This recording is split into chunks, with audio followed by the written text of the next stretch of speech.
আজকে অনেক কথা উঠছে বিভিন্নভাবে, এবং সেই কথাগুলো এমনভাবে বলা হচ্ছে যাতে করে তর্ক, অনেক নতুন নতুন তর্ক সৃষ্টি করা হচ্ছে। আমরা সোজা কথায় যেটা বুঝি, সাধারণ মানুষ যেটা বোঝেন, যে পরিবর্তনের পরে তারা গণতান্ত্রিক রাষ্ট্র চান। সেই গণতান্ত্রিক রাষ্ট্রে তারা তাদের অধিকার থেকে ফিরে যান, তারা যেন তাদের মোটা ভাত মোটা কাপড় পরে থাকতে পারেন সাধারণ মানুষ, তারা যেন ভোটের অধিকারটা পান, তারা কথা বলার অধিকার পান, এবং তাদের সন্তানেরা যেন লেখাপড়া শিখতে পারে, তারা যেন একটা সুন্দর একটা সমাজ, যে সমাজে দুর্নীতি থাকবে না, যে সমাজে অন্যায় থাকবে না, যে সমাজে মানবিক মূল্যবোধ থাকবে, যে সেখানে ন্যায় বিচার থাকবে, সে ধরনের একটা সমাজ তারা চায়। কিন্তু সবসময় আমরা সেটা পাই না, যে কথা আমি আগে বলেছি, দুঃখিত। আমাদের সামনে যে বিষয়গুলো সে এখন দাঁড়িয়েছে, একটা কথা আমি সবসময় বলি, যে কথা বললে আমার অনেক সমালোচনা হয়। আমি বলি যে নির্বাচনটা দ্রুত হওয়া দরকার।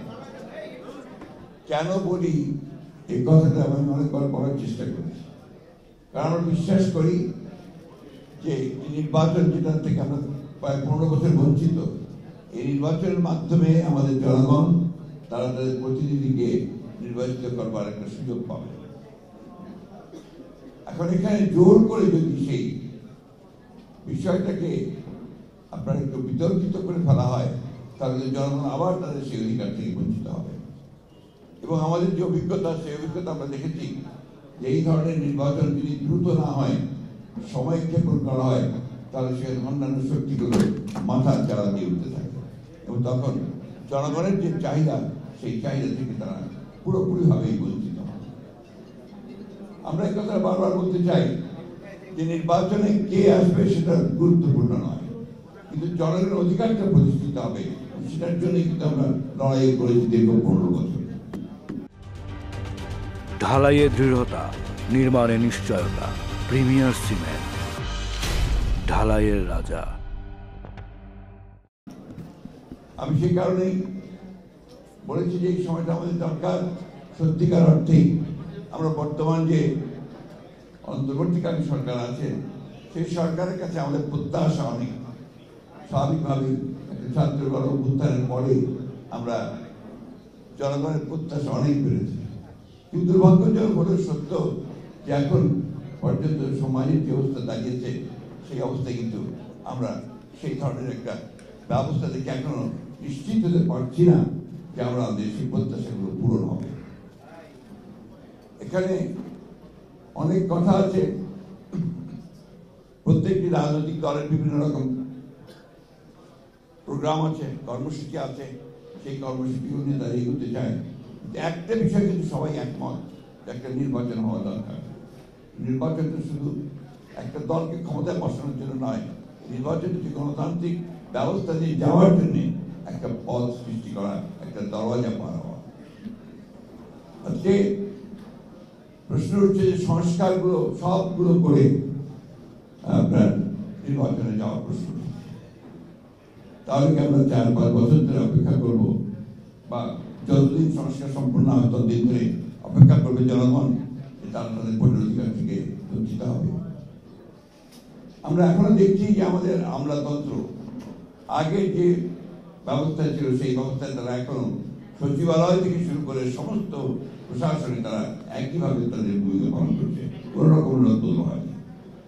বিশ্ববিদ্যালয়গুলোতে লেখাপড়া প্রায় বন্ধ হয়ে গেছে, স্কুল কলেজগুলোতে সেই ধরনের লেখাপড়া হচ্ছে না, স্বাস্থ্য ব্যবস্থা প্রায় ভেঙে পড়েছে। এগুলো অতীত থেকেই এসছে, এখন সেগুলো পরিবর্তনের এত অল্প সময় সম্ভব নয়, কিন্তু আমরা সেই পরিবর্তনগুলো চাই।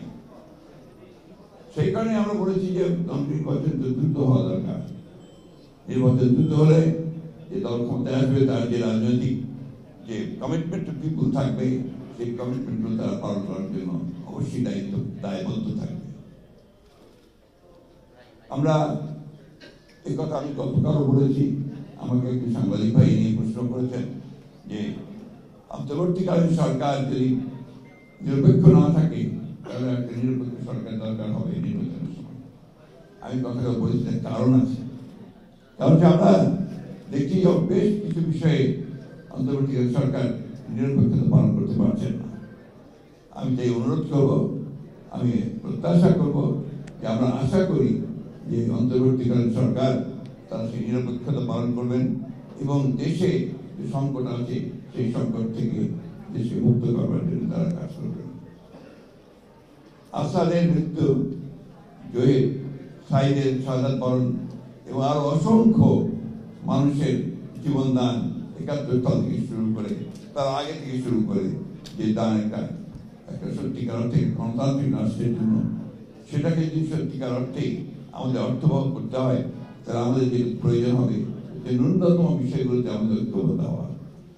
আমরা আমাদের যারা একসাথে আন্দোলন করছিলাম, যুগপৎ আন্দোলন করছিলাম, আমরা ৩১ দফা কর্মসূচি দিচ্ছি। এখন যদি কোনো পরিবর্তন করতে হয় বা পরিবর্তন করতে হয় সেটাও সামনে আসতে পারে, ওটাকে সামনে রেখেই কিন্তু আমরা এগোতে পারি। যে আমি মনে করি যে আমাদের এই ন্যূনতম যে সংস্কার হচ্ছে নির্বাচন কেন্দ্রিক, সেই সংস্কারগুলো করেই আমাদের দ্রুত নির্বাচনের পথে যাওয়া উচিত এবং নির্বাচনের মধ্য দিয়ে যে সরকার বেরিয়ে আসবে তাদের দায়িত্ব হবে এখানে আপনার পুরোপুরিভাবে সেই সংস্কার কমিটমেন্ট আমাদের আছে, একটি কমিটমেন্ট, সেই কমিটমেন্টকে বাস্তবায়িত করা, জনগণের প্রত্যাশাকে পূরণ করা। আমি বক্তব্য দীর্ঘ করবো না, আমি আগে বলছি আমি অসুস্থ। আমি শুধু এই কথাই বলতে চাই, আসাদের রক্তকে আমরা বৃথা যেতে দিতে পারি না, জুয়েলের রক্তকে আমরা বৃথা যেতে পারি না, সাইদের রক্তকে বৃথা দিতে পারি না। সব মিলিয়ে আজকে যারা আমাদের জন্য, আমাদের ভবিষ্যতের জন্য তারা প্রাণ দিয়েছেন, সেই তারা যে চেয়েছিলেন যে স্বপ্ন তাদের ছিল, সেই স্বপ্নগুলোকে যেন আমরা বাস্তবায়িত করতে পারি, সেই জন্য একটা ঐক্য গড়ে তুলে আমরা যেন সেটা অর্জন করতে পারি, সেই চেষ্টাই আমাদের করতে হবে। আপনাদের সকলকে অনেক ধন্যবাদ।